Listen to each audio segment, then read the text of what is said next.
Yes, so nou ap jwe. So kon nou wè m fè sa.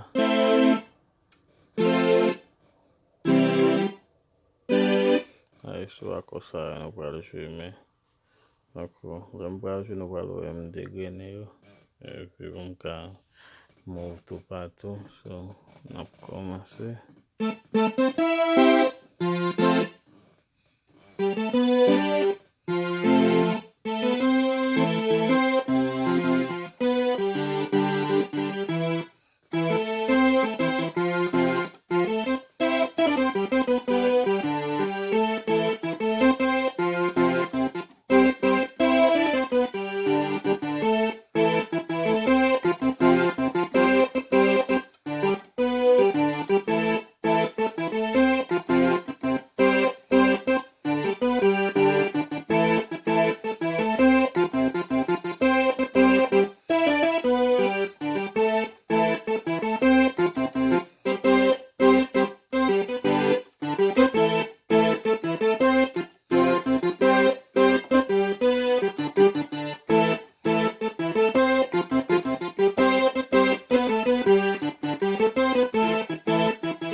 Nou ka met ton ti bit an bal to. An ap jwe.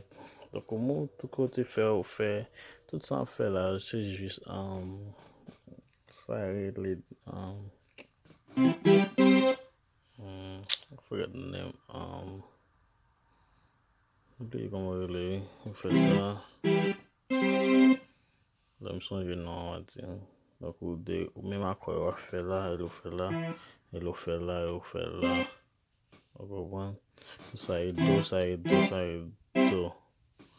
Si m sonje nan an di. Ou fè mèm akwa ou. Ok, sa m met ton ti bit.